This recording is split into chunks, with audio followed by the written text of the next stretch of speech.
My name is Ben Chu.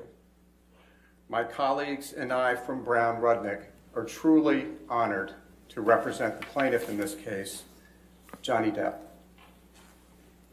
Some of you may recognize Mr. Depp from seeing him portray characters such as Edward Scissorhands or Captain Jack Sparrow from the Pirates of the Caribbean movies. For nearly 30 years, Mr. Depp built a reputation as one of the most talented actors in Hollywood, a respected artist whose name was associated with success at the box office. Today, his name is associated with a lie, a false statement uttered by his former wife, the defendant Amber Heard, that falsely cast Mr. Depp, falsely and unfairly cast Mr. Depp as a villain, a man who would violently abuse a woman. This is a defamation case. It's a case about how devastating words can be when they are false and uttered publicly. Under the law, a person who makes a false statement about someone else can be held responsible for the harm that results from that falsehood. That's because words matter. They paint a picture in our mind based on what we have experienced and what we know, or what we think we know. And because of that, words can evoke strong emotions in the listener and cause irreparable harm to a person's reputation. And when, like Mr. Depp, your career depends upon your image and your reputation, or whether movie producers want their films associated with you, that harm can be particularly devastating. This is a case about the impact of Amber Heard's words on Johnny Depp, specifically the words that she used in an op-ed published in the Washington Post in December 2018, which is shown on the screens. And the op-ed was published, and this is no accident, the evidence will show, on the eve of her first major acting role in the movie Aquaman. The evidence will show that's no coincidence. The evidence will show the words that Ms. Heard used, which are the subject of Mr. Depp's defamation suit against her. And there are three statements that we respectfully ask each of you to focus on. Statement number one, quote, "I spoke up against sexual violence and faced our culture's wrath." Statement number two, 2 years ago, I became a public figure representing domestic abuse. And I want to repeat that because you're going to hear that throughout the case, because the timing here is critical. 2 years ago, I became a public figure representing domestic abuse. Statement number three, quote, "I had the rare vantage point of seeing in real time how institutions protect men accused of abuse," unquote. Ms. Heard did not use Mr. Depp's name in the op-ed. She didn't have to. She didn't have to because the evidence will show that everyone in Hollywood, where Mr. Depp and Ms. Heard both have their careers, and many others outside Hollywood, knew exactly what she was talking about when she used the word 2 years ago. I became a public figure representing domestic abuse.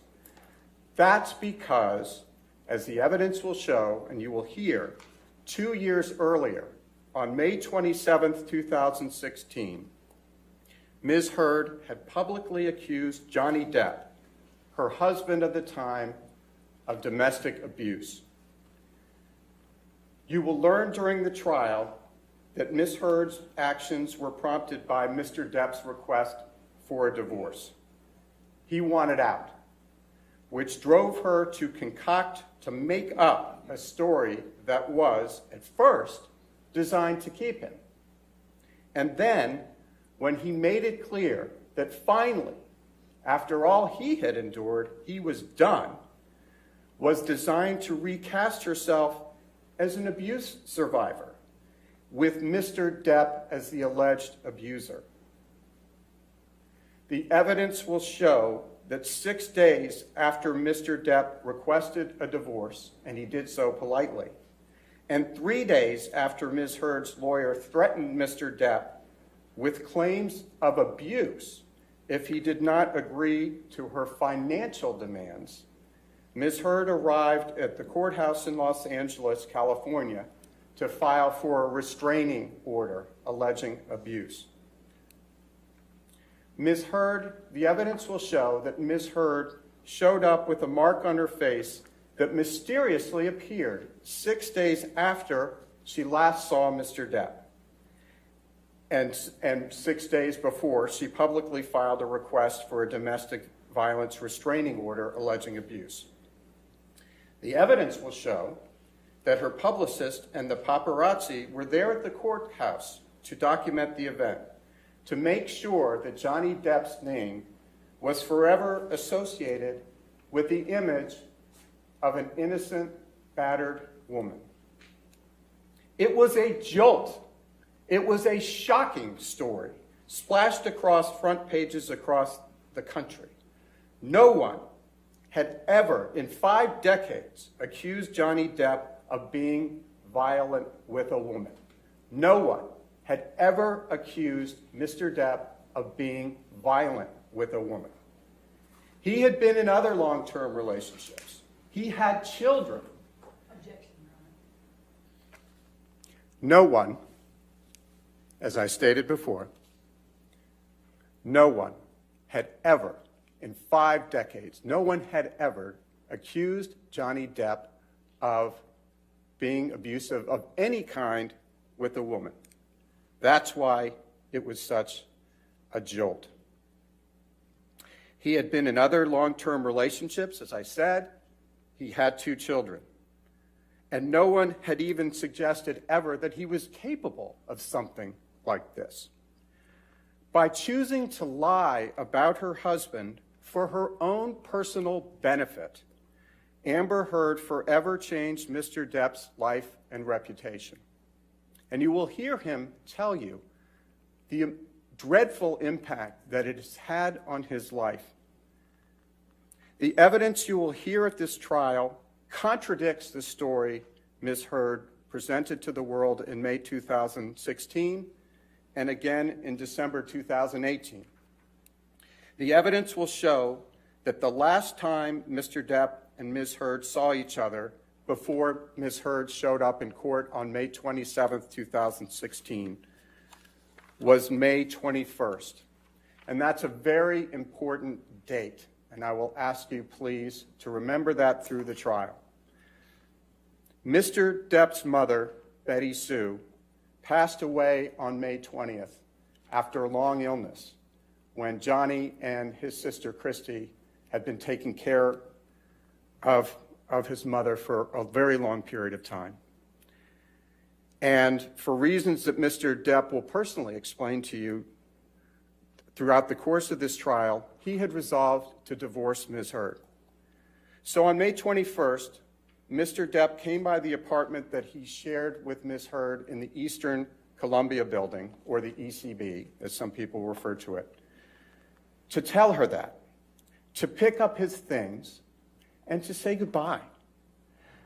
There is no dispute that soon after Mr. Depp ended things with Ms. Heard and left the apartment on May 21st, he got on a plane to head out on a European tour, a music tour, for months with his band, the Hollywood Vampires. And Ms. Heard knew that he was going off on tour and out of state when she walked into court to get the restraining order, which she obtained ex parte. It's a Latin word, fancy word, but all it means is that Mr. Depp and his lawyer were not there and had no opportunity to be heard. That's what an ex parte order is. You will hear from the police officers who responded to a 911 call on May 21st, after Mr. Depp left. The police officers will testify that they saw no injuries on Ms. Heard. Both police officers will testify that they saw no injuries on Ms. Heard. Nor did the police officers see any of the property damages that you will hear Ms. Heard claims existed in the apartments that evening. And you will hear those officers under oath testify that there was no violence and that there was no crime. You will also hear from multiple witnesses who, like the police officers, saw Ms. Heard between May 21 and May 26. Those are the crucial days between the alleged incident and the day she walked into court with her lawyer and got an ex parte order.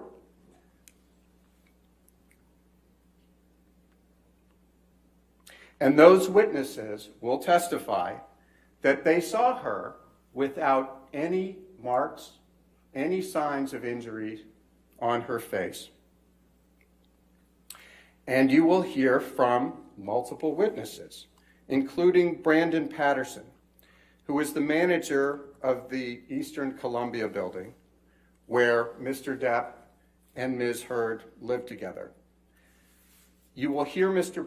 Patterson say that he saw, and others will say as well, that they saw a surveillance video from the week of May 21st that showed Ms. Heard's sister, Whitney, throw a fake punch at Ms. Heard's face. Now, let's just stop there. This is a surveillance video you will hear about where the sister of the alleged victim threw a fake punch at her sister, which allegedly occurred, this incident, only a couple of days earlier. Ms. Heard acting out being punched, responding to the fake punch, and the two laughing about it. So you have the alleged victim and the sister laughing about a fake punch.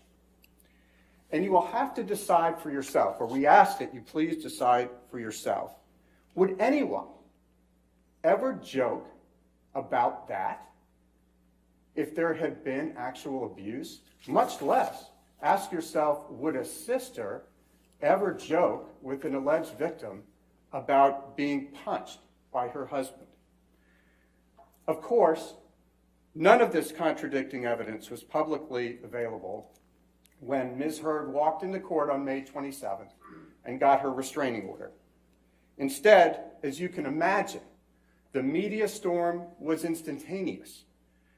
You will hear about and see some of that media coverage, which published pictures of Ms. Heard walking into court and other pictures supposedly showing injuries supposedly caused by Mr. Depp, a man who had never been accused of abuse of a woman. The evidence will show that Mr. Depp and Ms. Heard eventually settled their divorce out of court.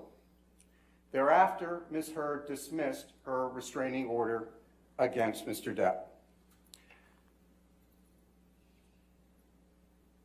But Ms. Heard's false claim that Mr. Depp had abused her remained in the public sphere. It didn't go away. The images were permanent.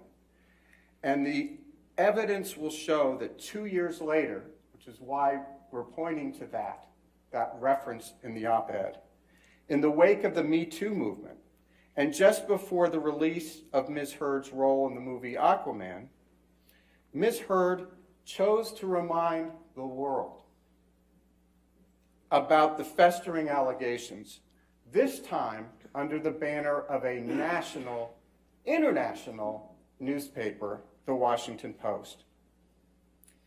In her op-ed, Ms. Heard again painted herself as the innocent victim of abuse, but this time this time with a wider audience primed to take action against industry powerhouses accused of abuse.